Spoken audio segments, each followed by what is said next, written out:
Hola, hola, buenas tardes, ¿cómo están? Bueno, estamos comenzando hoy unos videos que quiero colgar por acá por el canal de YouTube de Coaching Negocios que tienen que ver con el tema de finanzas. Creo que el tema de finanzas es uno de los temas más interesantes y quizás más, si se quiere, que no se le ha prestado la atención suficiente como para revisar algunos detalles. Y la idea de esta conversación es que vamos a tener acá en lo que llamamos tips. Fundamentalmente es para tratar de acercar las finanzas a lo que nosotros hacemos en el día a día de la empresa. Entonces, esperemos que, digamos, estas conversaciones sirvan como para motivarlos a ustedes a entrar en este tema y, por supuesto, a compartir sus inquietudes en relación al mismo. Veamos bien. Eh, Mi nombre es Francisco de Lisa. Yo soy el que trabaja, digamos, en este tema en coachingnegocios.com, en una página web que ustedes pueden consultar. También tengo un Instagram por donde hacemos live constantemente y un blog en el que estamos publicando artículos relacionados con temas de negocios y también con temas de personales tipo coaching. ¿Okay? Fundamentalmente me dedico a lo que es el coaching. Trabajo en el área de finanzas como profesor de finanzas de una universidad. Así que esto, digamos, es como una especie de resumen y de abreboca de distintas cosas que nosotros hacemos. Entonces, bueno, las preguntas que uno se hace, primero que todo, es ¿qué son las finanzas, no? ¿Qué son las finanzas? ¿Para qué sirven las finanzas? ¿Cuál es el objetivo de manejo de finanzas en la empresa? Las finanzas en la empresa es como, diría yo, como la sangre. Es lo que fluye por las venas de la empresa o por las arterias de la empresa. Y es fundamental en términos de qué hacemos y cómo las manejamos. ¿Qué hace un gerente de finanzas? Es otra pregunta que me pueden hacer en este tips. Bueno, un gerente de finanzas se encarga justamente de manejar todo lo relativo a la finanza. ¿Y qué es lo relativo a las finanzas? Pues el movimiento del dinero y la manera más eficiente y efectiva de que ese dinero fluya dentro de la empresa y entendiendo que la empresa se mueve en un ecosistema en donde está la empresa, sus clientes externos, que son los que compran, sus clientes internos, que son los que trabajan dentro de la empresa, sus proveedores, que son los que le dan la materia prima, la competencia, que también, digamos, es parte de todo este ecosistema, y por supuesto, todo lo que tiene que ver con el gobierno, que es quien establece condiciones, leyes, formas de funcionar, etcétera. ¿Cuál es el objetivo? Bueno, eso es algo que vamos a descubrir, pero se los voy a adelantar. El objetivo de las finanzas es el manejo de un recurso, el dinero, el manejo eficiente de ese recurso. Si nosotros logramos manejar eficientemente el dinero, pues entonces vamos a tener una operación mucho más saludable. ¿Qué es el sector financiero? Es donde de alguna manera nos movemos como empresas. ¿Para qué? Para solicitar préstamos, para colocar dinero, para sacar acciones al mercado, para comprar acciones en el mercado, para invertir, etcétera. ¿Cuáles son algunos instrumentos del sector financiero? Bueno, ya los vamos a ver, pero algunos instrumentos, por ejemplo, tienen que ver con la compra y venta de acciones, la, los préstamos, los bonos, digamos, la forma como te puede financiar un banco a través de pagaré o, por ejemplo, a través de ignoración de inventario. eh, si puedes invertir, digamos, no solamente en empresas, puedes invertir en monedas, puedes invertir ahora recientemente en lo que son las criptomonedas, etcétera. ¿Y cuál es el manejo y uso del dinero? Y esta pregunta al final es muy importante. ¿Por qué es importante la educación financiera? Lamentablemente, no le hemos dado la importancia que debe a lo que es la educación financiera. La educación financiera debería ser algo que, digamos, se entregara a los jóvenes desde temprana edad. ¿Para qué? Para que ellos desde temprana edad tengan la capacidad de manejar su dinero, de saber qué hacer con el dinero, de planificar con el dinero, porque eso es lo que de alguna forma enseña la educación financiera. Entonces, cuando hablamos de qué son las finanzas, la definición, el uso y manejo apropiado de un recurso importante, el dinero. ¿Y por qué es importante? Bueno, porque el dinero es el que nutre a la empresa. Si yo necesito comprar materia prima, necesito dinero. Si yo necesito pagar un préstamo, necesito dinero. Cuando yo vendo, yo intercambio un documento, en este caso una factura, por dinero.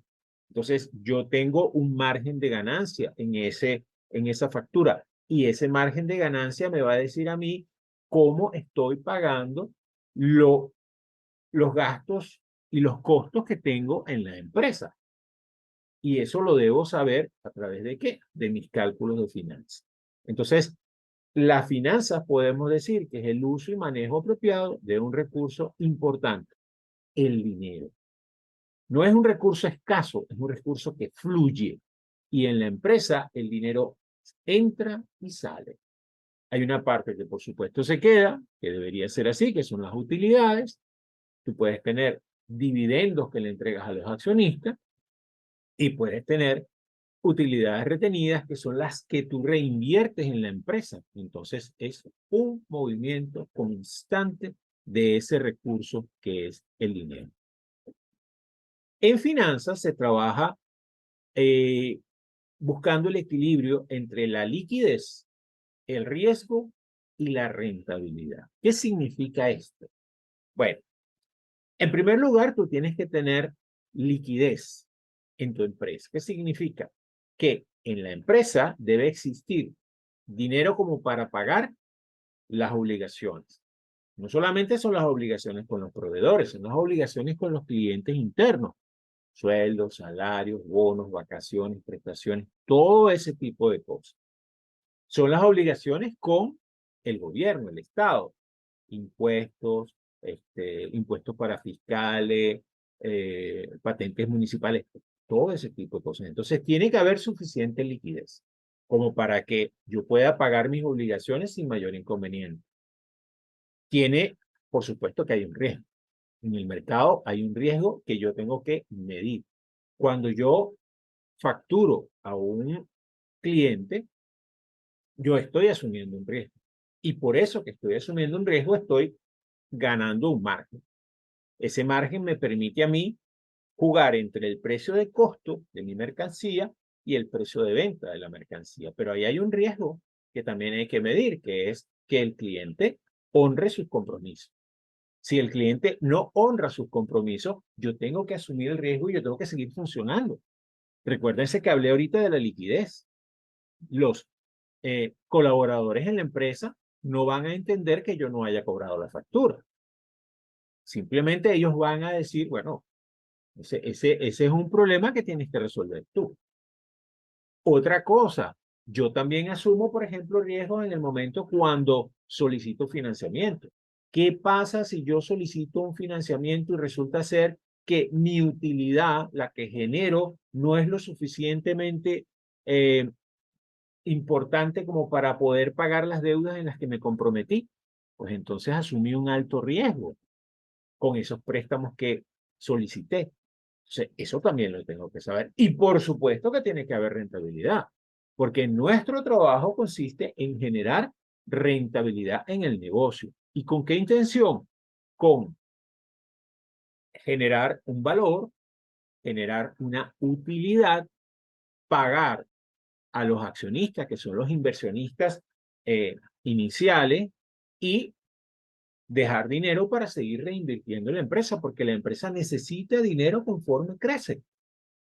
Y en función de mi planificación y en función de mis planes de trabajo y en función de mi crecimiento, probablemente necesito más o menos dinero. Entonces, el juego entre estas tres variables, liquidez, necesaria, riesgo, lo tengo que asumir, y rentabilidad, que es obligatorio porque no podemos hacer un negocio donde perdamos dinero. Si yo hago un negocio en donde pierda dinero, tarde o temprano voy a dejar de tener liquidez y por supuesto que mi riesgo va a ser muy alto. Entonces, debo saber manejar esas tres variables de manera apropiada. ¿Depende la finanza del modelo de negocio? Por supuesto que sí. Cada modelo de negocio tiene una forma particular de manejar la finanza, que depende de la forma como esté diseñado ese negocio. De allí la importancia de entender ese modelo que se está aplicando. Vamos a ejemplos. Si yo tengo un supermercado que vende fundamentalmente al contado, todos los días yo estoy facturando una enorme cantidad de dinero o una buena cantidad de dinero. ¿Por qué? Porque yo tengo un inventario que en principio tiene que satisfacer la demanda que tengo de mis clientes, ¿verdad? Ahora bien, supongamos nosotros de alguna manera que los proveedores me financian la operación por una semana o por 15 días. ¿Qué hago yo con ese dinero que recibo todos los días de contado? Tengo que colocarlo. ¿Para qué? Para generar valor en ese dinero. No me puedo quedar parado y dejarlo en las cuentas. Y menos, por ejemplo, en una situación de inflación como la que estamos sometidos en distintos países, en donde si yo dejo el dinero, pues simplemente pierde valor. ¿Qué significa eso? Que en una semana ya el dinero que yo tenía depositado hace 7 días no vale lo mismo. Entonces tengo que colocarlo. ¿En qué lo coloco? En los distintos instrumentos financieros que hay en el mercado. Por ejemplo, si hay una mesa de dinero, lo coloco en mesa de dinero. Obviamente tengo que ver cuánto me da la mesa de dinero. Si, por ejemplo, tengo una situación en donde tengo una inflación muy alta, tengo que de repente acudir a otros mecanismos que me permitan colocar ese dinero y garantizar que no pierdo valor en el dinero. Entonces, cuando yo voy perdiendo valor en el dinero, pues simplemente al final no voy a poder pagar mis deudas. ¿Ok? O si voy pagando, pues lo que estoy es descapitalizando mi negocio. Y voy a obligar a los accionistas a volver a depositar. Ahora, ese es el negocio, por ejemplo, de un supermercado, de una farmacia, de un vendedor al detalle.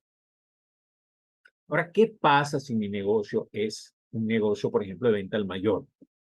Entonces, mi modelo es distinto. ¿Por qué? Porque yo vendo y genero una factura. Y esas facturas que genero son cobradas en un cierto tiempo. En este caso, yo tengo que tomar la previsión de que cuando yo cobre, el valor que yo facturé sea el mismo. Llámese que me permitan facturar en multimoneda o llámese que, por ejemplo, yo hago una aproximación de cuánto va a valer ese dinero dentro de una semana, 15 días, 30 días, lo que yo dé de crédito. Entonces, la forma de manejar es distinta. En ese caso, yo no tengo el dinero, sino lo tengo a los 7 días. Entonces, imagínense, si yo arranco hoy y empiezo a facturar hoy, en 7 días es que yo recupero el dinero. Pero esa previsión la tengo que hacer. Fíjense que el modelo es distinto y el modelo funciona diferente. Veamos una empresa como Amazon. Amazon es una empresa que combina muchos modelos de negocio. Quizás una de las empresas más complejas que puede haber. Combina una tienda al detalle, un e-commerce, pero también brinda servicios a terceros. Y no solamente lo hace a través de su e-commerce, sino lo hace a través de, por ejemplo, servicios en la nube, o servicios de delivery, o servicios de facturación, etcétera. Y entonces, obviamente, Amazon tiene distintos modelos de negocio que operan financieramente de manera distinta. pero que al final se complementan. Entonces, si me preguntan, ¿depende del modelo de negocio en un manejo de finanzas? Claro que sí. Por supuesto que sí depende. Entonces, yo tengo que saber, entender cómo funciona mi negocio para poder hacer un esquema financiero, una planificación financiera que se adapte al modelo que estoy trabajando. La herramienta fundamental para trabajar con las finanzas es la parte contable. La contabilidad es el lenguaje de las finanzas. La contabilidad es lo que me dice a mí dónde va, dónde se coloca ese dinero. ¿Y qué son los estados financieros? Pues lo que yo voy a trabajar. Bueno, los estados financieros reflejan distintas posiciones de la organización. Balance general. Me muestra una fotografía del principio y del final del periodo en cuestión. Si yo hago un balance general a principio de mes y a cierre del mes, pues yo tengo qué fue lo que pasó entre un caso y el otro. Tengo una foto de qué sucedió.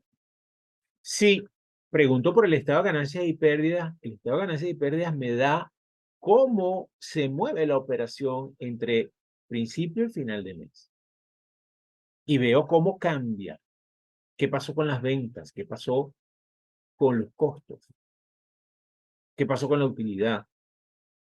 Y el flujo de caja y fondos me permite ver qué pasó con el efectivo, cómo se movió.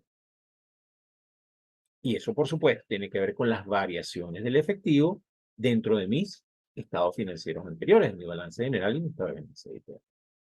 Entonces, veamos rápidamente un balance general. Balance general está formado por activos y pasivo más patrimonio. Los activos, como ustedes ven acá, se dividen en distintas partes. Activos corrientes o circulantes, en donde está todo lo que es la parte monetaria, efectivo, caja bancos, inversiones temporales, cuentas por cobrar, inventario, y fundamentalmente son de, ¿cómo diríamos? Son bastante líquidos, ¿ok? Después tengo los activos fijos tangibles, que son maquinarias, equipos, edificios, terrenos, que también son activos, es lo que usa la empresa para funcionar, pero que si me tocara venderlos tardaría un tiempo en hacerlo. O sea, es decir, que no son tan líquidos. Y los activos fijos e intangibles que son parte de la empresa. Las marcas, por ejemplo, patentes, seguros, y que de alguna forma yo tengo allí y lo tengo como un activo. Una marca es algo sumamente importante para una empresa. Por ejemplo, imagínense ustedes el valor de la marca Coca-Cola, o el valor de Amazon, o el valor de Facebook, o el valor de Microsoft. Son marcas que solamente por el nombre o por lo que son representa una, un valor, un activo dentro de la empresa. ¿Cómo lo medimos? Ese es un tema que hay que trabajar con cuidado. Entonces, del lado de los activos está lo que tengo para funcionar. Mi dinero a corto plazo, mi dinero a mediano plazo y quizás dinero a largo plazo que pudiera ser activo fijo o intangible. Del lado del pasivo patrimonio tengo mis deudas. Deudas a terceros, que son los pasivos corrientes o circulantes, que son deudas a corto plazo como cuentas por pagar, documentos por pagar, gastos por pagar, pasivos acumulados, ¿ok? Pasivos a largo plazo, que son deudas a largo plazo, llámense bonos, hipotecas, deudas laborales, y la deuda que tengo con mis accionistas, que es el patrimonio, que es lo que ellos invirtieron para que la empresa comenzara a funcionar. Capital o acciones comunes, reservas, utilidades retenidas, superávit de capital, etc. Algo importante, los activos totales al final deben ser igual a la suma de pasivo más patrimonio. Esa es una igualdad fundamental y sobre todo es una igualdad que usamos mucho en el área de finanzas. Recuerden, activos totales igual a pasivo más patrimonio. ¿Ok?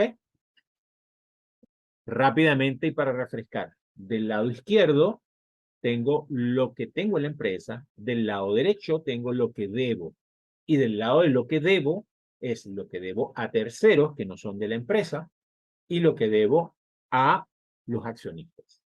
¿Ok? Entonces, para que estemos claros que es un debe y un haber. ¿Ok?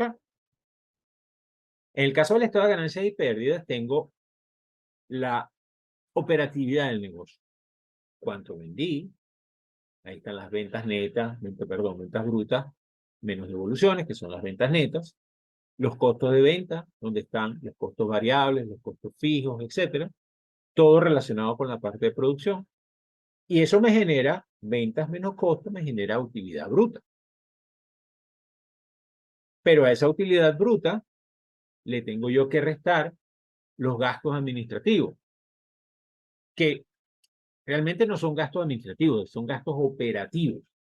Y en esos gastos operativos debo incluir gastos administrativos per se, que son, por ejemplo, todo lo que es el manejo del departamento de administración, facturación, contabilidad, cuentas por cobrar, cuentas por pagar, etcétera, etcétera. Los gastos de venta que tienen que ver con el departamento de ventas, comisiones, sueldos, salarios, etcétera, y depreciación. Eso sería lo que sería gastos operativos, que aquí aparece como gastos administrativos.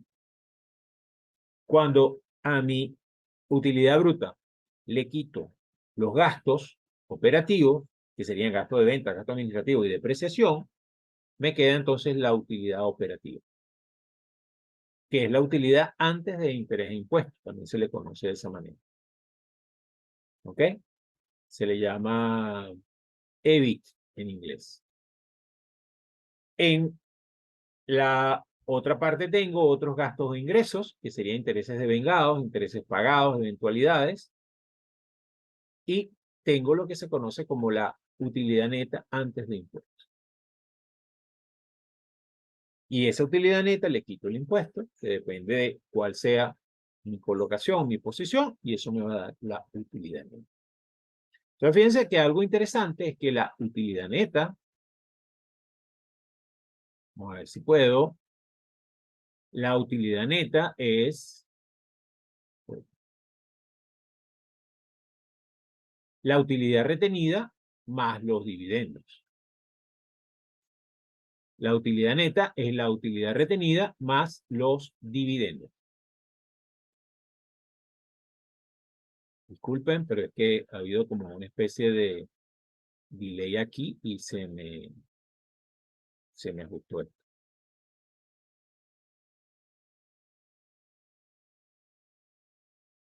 ¿Okay? Como dice abajo, utilidad neta es utilidad retenida más dividendos. Entonces, ¿qué es la utilidad retenida? Es lo que yo dejo en la empresa para seguir funcionando. ¿Qué son los dividendos? Lo que yo le pago a los accionistas. ¿Ok? Y la utilidad neta es la utilidad resultado de la operación.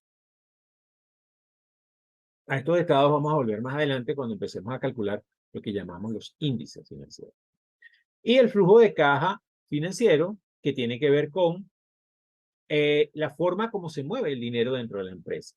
Y eso es, del estado de resultados tomo la utilidad neta, la depreciación e intereses, y del balance general tomo la variación del capital de trabajo y las nuevas inversiones. Y eso me da el flujo de caja. Eso me dice cómo tengo caja en mi negocio.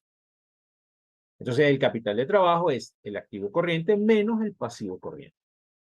Recuerden, lo que tengo a corto plazo, efectivo caja bancos, cuentas por cobrar, inventario, inversiones temporales, menos el pasivo corriente, que tiene que ver con lo que debo a corto plazo, cuentas por pagar, documentos por pagar, gastos por pagar, etc. ¿Ok? Entonces, capital de trabajo es activo corriente menos pasivo corriente. Y esos serían los tres estados financieros que tengo que me van a servir para darme cuenta de cuál es el estado que tiene la empresa. ¿Cómo estoy en la empresa? Algo importantísimo, importantísimo, y no se le ha dado digamos, la importancia adecuada, no se le ha dado la atención adecuada, perdón, es el plan de cuentas contables. El plan de cuentas contables es, digamos así, el lenguaje que yo uso dentro de la empresa.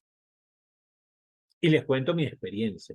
Yo he tenido la oportunidad de trabajar como emprendedor. Y como emprendedor he tenido distintos tipos de modelos de negocio, por eso hablé lo de los modelos de negocio. En un caso tenía una distribuidora, ¿ok?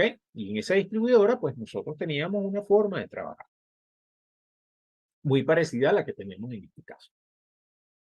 Entonces, lo que fundamentalmente, ¿qué era costo? Bueno, lo que yo compraba para vender. Ese era mi costo. Porque lo demás tenía que ver con gastos, ¿ok? Gastos operativos, gastos de administración, gastos de ventas, etc. Sin embargo, tenía un negocio que estaba en paralelo y que le daba soporte a esta distribuidora que tenía que ver con servicios. Pero aquí tuve que entender, porque me costó hacerlo, que en esos servicios la mano de obra que atiende al servicio es parte del costo de la operación.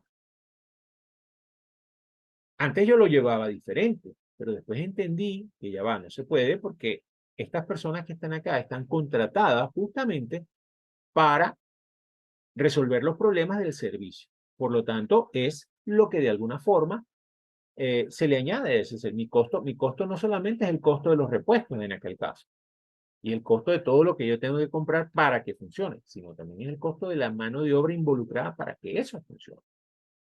Entonces, cuando entendí eso, pues pude manejar la empresa de manera diferente. ¿Por qué? Porque me enfocaba en lo que era importante. Pero no es lo mismo manejar una distribuidora en donde fundamentalmente depende de un departamento de ventas y de una operación de mercadeo agresiva que trabajar una empresa de servicio en donde dependes, además de todo lo que tiene que ver con las ventas, dependes de la ejecución y el trabajo, por ejemplo, que se tiene que hacer con algunos productos. En ese caso en particular, es la reparación de equipos celulares. Entonces, ¿cuántos equipos celulares puede reparar un técnico mensualmente, semanalmente, etcétera? ¿Cuántos equipos necesito yo para garantizar que esto me genere alguna utilidad? Etcétera, etcétera, etcétera, etcétera.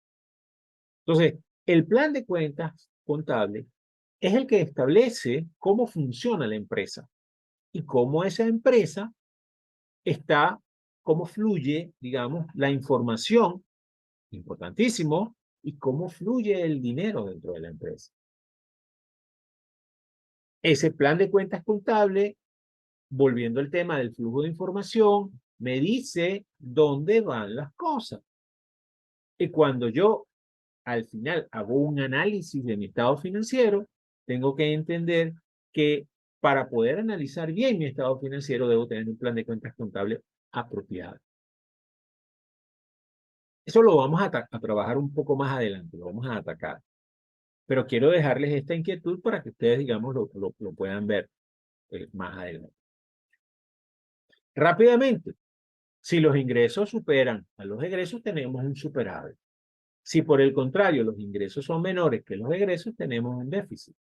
Y en caso de que los ingresos sean iguales a los egresos, estamos en lo que llamamos equilibrio.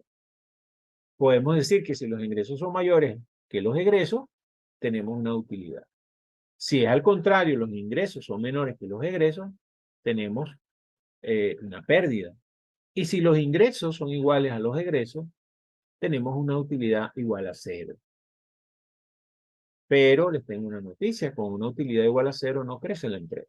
Para la empresa crecer, necesita generar valor. En cero no está generando valor. Está pagando sus gastos, pero no puedo crecer. ¿Ok? Entonces,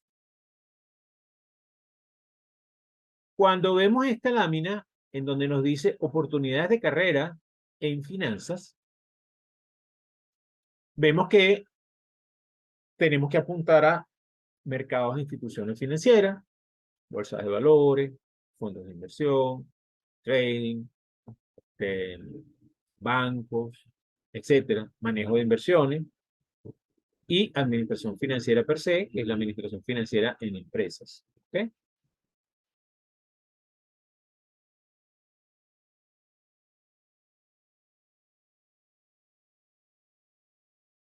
A veces se queda pegado, así que bueno. Pido disculpas.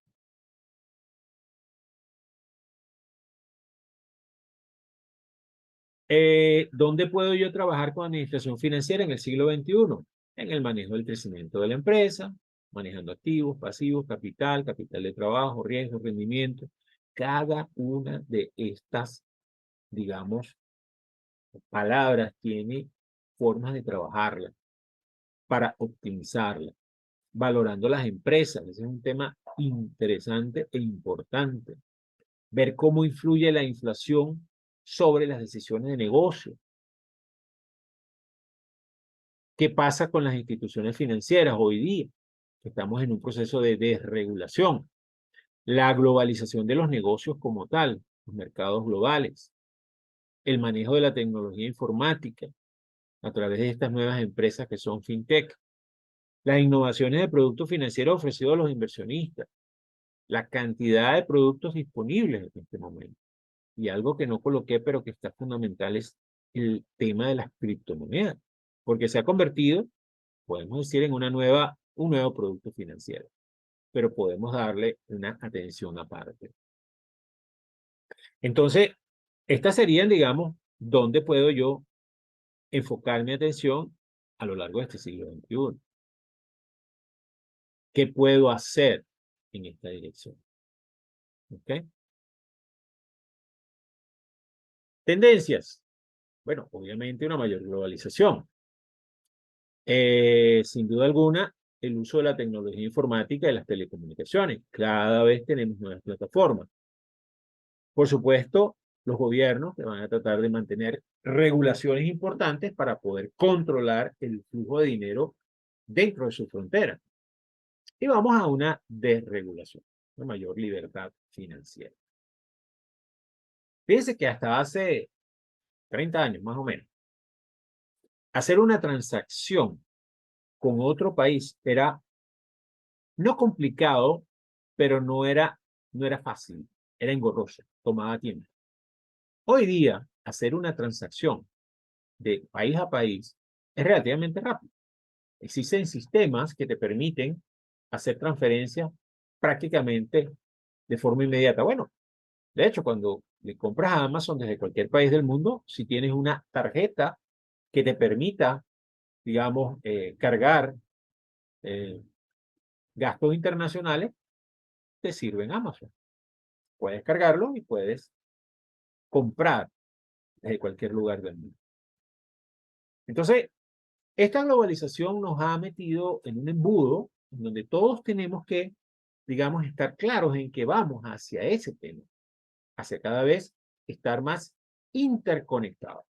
Como decía el que era el CEO de Sony, Akio Morita, él decía, trabaja local, piensa global. Y eso es un poco lo que hay que hacer. Y no solamente aplica a la banca, aplica a todos los negocios. Hoy día tienes que enfocarte a qué puedes ofrecer tú a la gente que le interese comprar. Sin duda alguna, la tecnología informática y las telecomunicaciones están creando todos los días nuevas y mejores oportunidades. Como les dije, hace 30 años pasaba eso.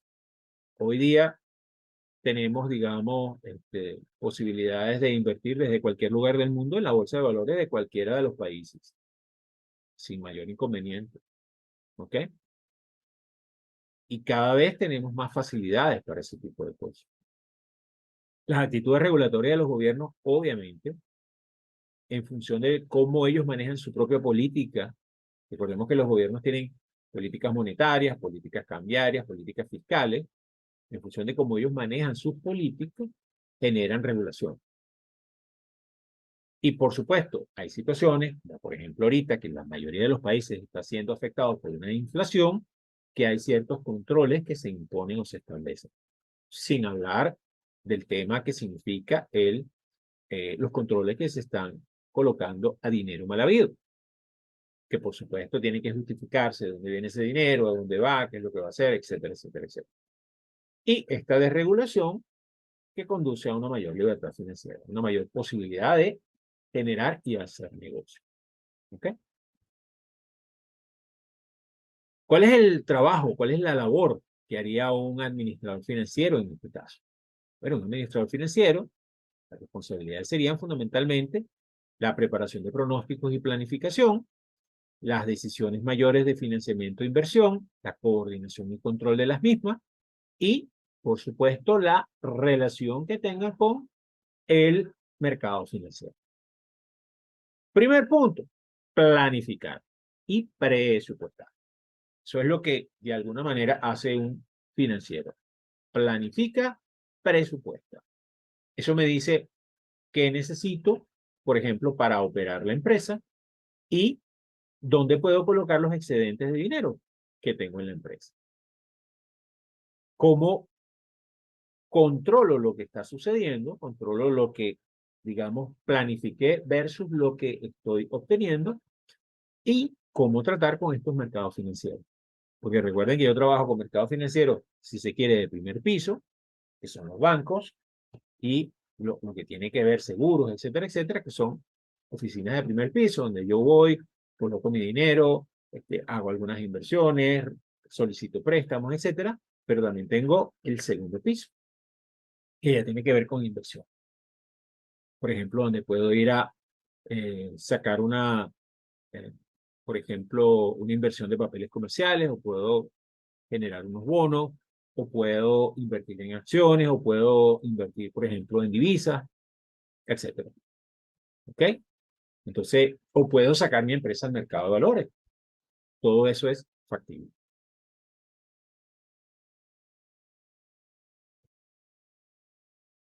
¿Qué es una organización de negocios? Bueno, una organización de negocios es un sistema abierto, como dice ahí, que interactúa constantemente con el medio ambiente, intercambiando recursos, energía e información.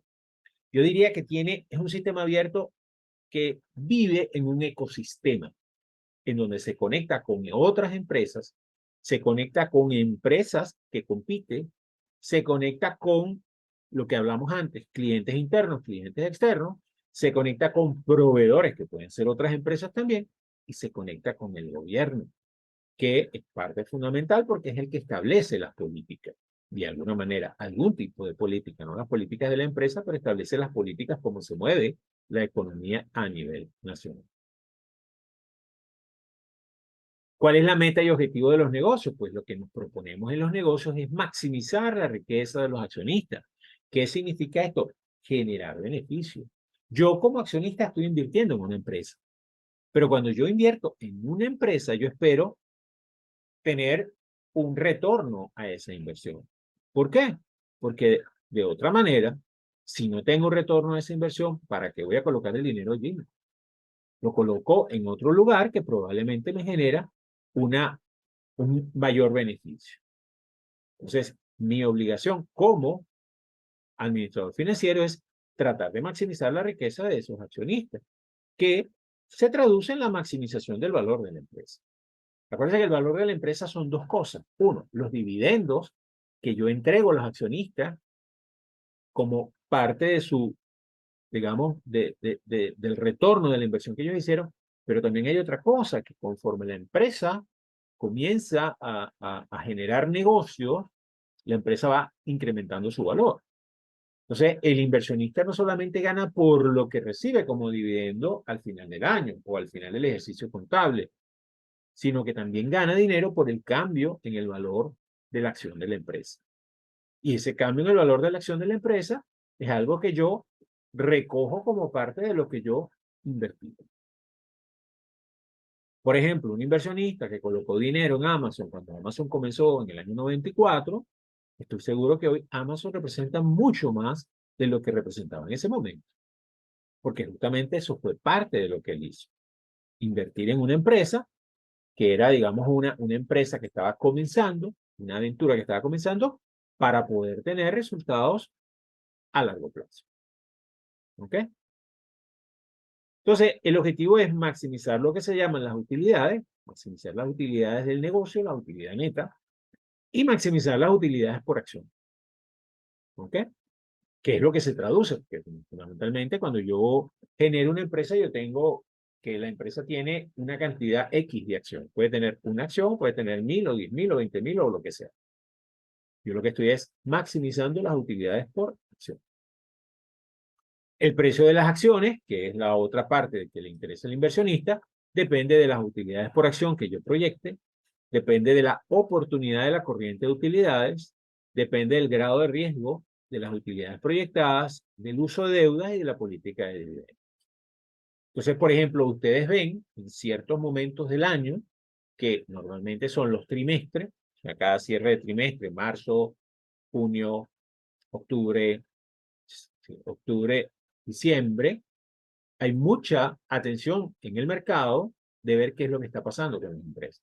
Si están cumpliendo con sus presupuestos, si las utilidades son las esperadas, si, digamos, pudieron alcanzar las metas que ellos mismos se plantearon, qué tan cerca o digamos, si superaron esas mismas metas, etcétera.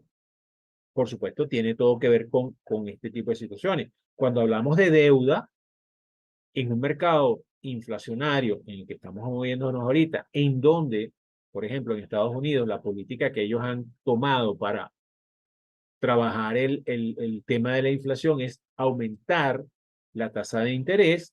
Si yo estoy endeudado, ¿qué pasa? Eso significa que a mí me van a subir la tasa de interés.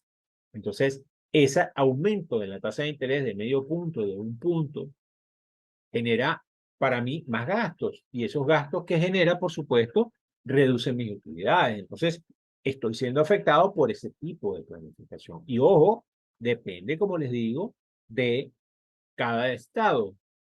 En este caso, Estados Unidos tomó esa decisión, pero hay otros países que toman decisiones como subir la presión fiscal, reducir en otros casos, reducen los impuestos para que se generen, digamos, más, digamos, aumenten las ventas, porque cuando reduzco los impuestos puedo mejorar automáticamente los precios, reducir los precios. Recuerden que el tema de la inflación es un tema que no solamente afecta a las empresas como tal, afecta al consumidor, porque el consumidor deja de tener dinero.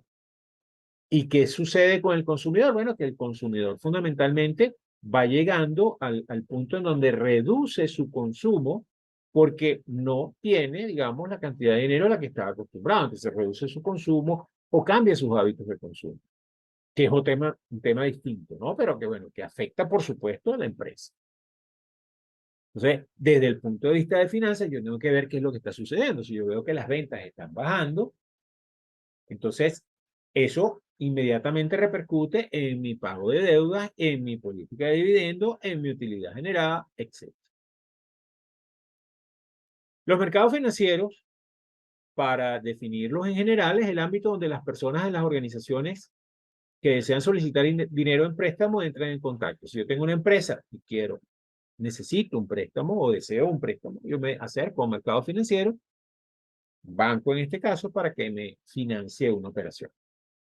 Yo como consumidor, por ejemplo, a un banco para que el banco me financie parte de la compra de una vivienda o de un vehículo o inclusive de un bien.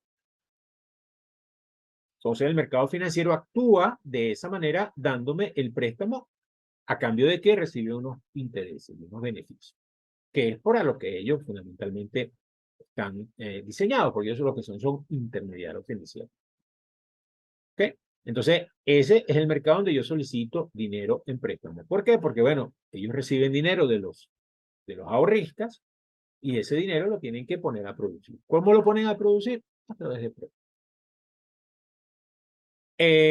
Hay otros mercados, que es el mercado de activos físicos reales, que son los que operan con productos como trigo, automóviles, bienes raíces, computadoras y maquinaria. Entonces, ese es un mercado en donde se transan esos activos físicos. Los mercados de activos financieros negocian acciones, bonos, hipotecas y otros derechos sobre activos reales con respecto a la distribución de los flujos de efectivo. Entonces tengo tres mercados. El mercado financiero, donde las personas van a pedir préstamos, el mercado de activos físicos reales, que sería el mercado de commodities, por ejemplo. No solamente operan con trigo, automóviles, también operan con metales preciosos, operan con petróleo. Y el mercado de activos financieros, que es donde negocio acciones, bonos, etc. ¿Ok? ¿Qué es lo que se busca en estos mercados? Pues el desarrollo de mercados financieros que sean eficientes. Y ese es el objetivo. Y por eso que esos mercados son, digamos, mercados en donde hay o se busca de tener una elevada liquidez, son mercados en donde están sumamente, ¿cómo puedo decir? Son mercados en donde se encuentra muy graneado, digamos, la participación de las personas que invierten en el mercado. ¿Por qué? Porque fundamentalmente la idea es comprar y vender con mucha velocidad. El costo del dinero, para que vayamos entendiendo esto para lo que viene futuro, es la tasa de interés que se paga al recibir fondos en préstamo. Mientras que en el caso del capital contable, los inversionistas esperan que van a recibir dinero como pago de ese capital que ellos aportaron, que es dividendo, al igual que ganancias de capital. Entonces, el dinero tiene un costo, ya sea el costo que me cobra la entidad financiera por el préstamo, cualquiera que ello sea, o el costo que esperan los accionistas como resultado de la inversión que ellos realizan. Ese costo del dinero está determinado por una tasa de interés, que inclusive puede ser mi tasa de interés de referencia. Yo como inversionista digo, bueno, mira, si la tasa de interés del mercado es 20%, yo espero que a mí la empresa me pague por lo menos 20%, porque si no, tengo un costo de oportunidad, que es el costo en donde yo pudiera colocar mis fondos en otro lugar para que me generara eso al mes. Entonces, tengo que evaluar eso muy, muy bien. Factores que afectan al costo del dinero: las oportunidades de producción, las preferencias de consumo, el riesgo y, por supuesto, lo que hemos hablado, la inflación. Y aquí vamos a ver este cuadro: factores del costo del dinero, las oportunidades de producción. Bueno, tiene que ver con los rendimientos disponibles en esa economía que proceden de las inversiones que están hechas en activos. Activos que generan efectivo. Las preferencias de consumo, bueno, ¿qué pasa con los compradores?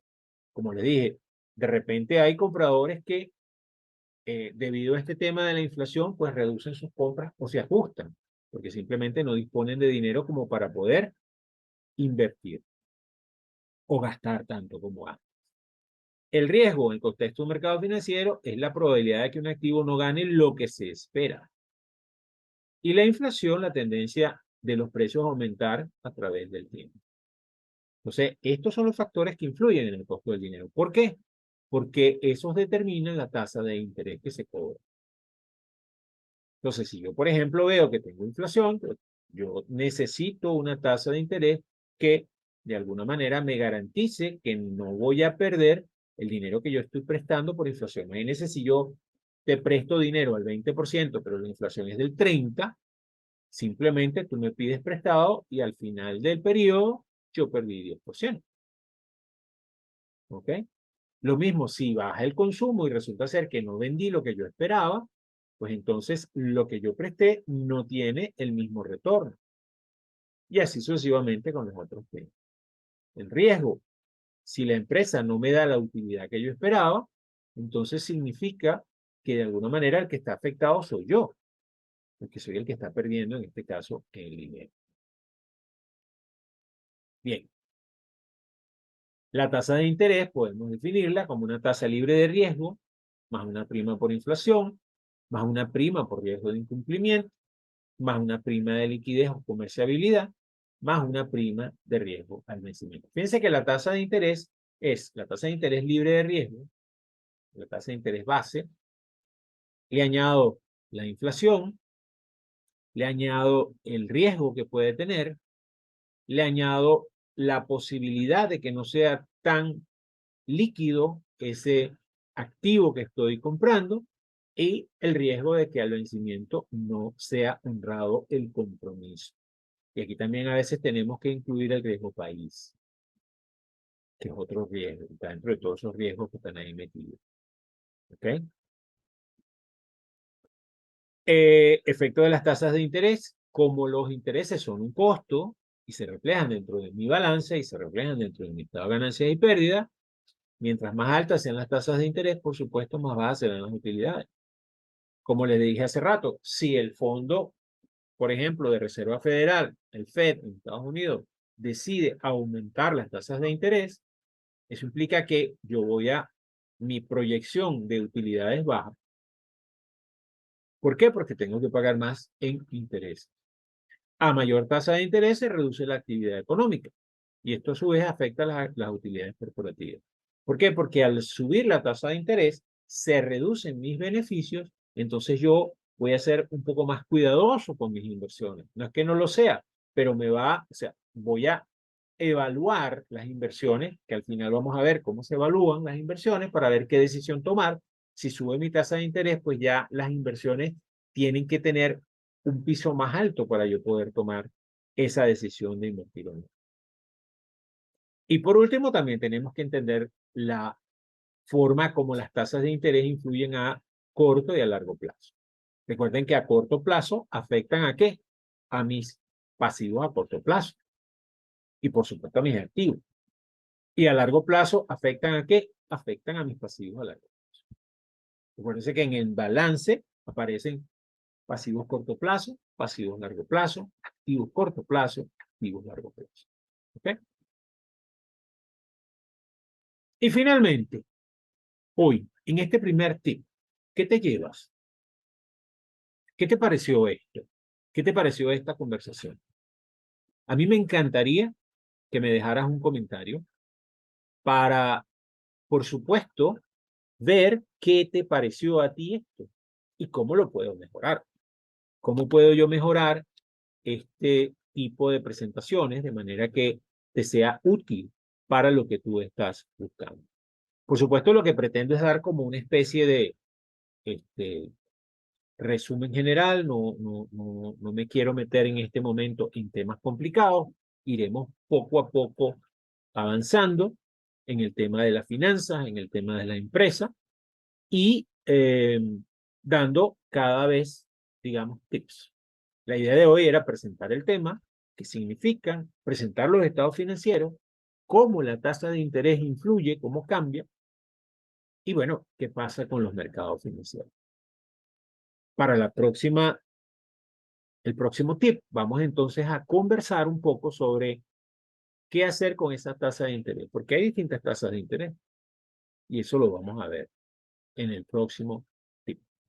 Espero que te haya gustado, espero que haya sido de utilidad, y por supuesto, espero tus comentarios. Muchísimas gracias por acompañarme, por ver este video. Nos vemos en el próximo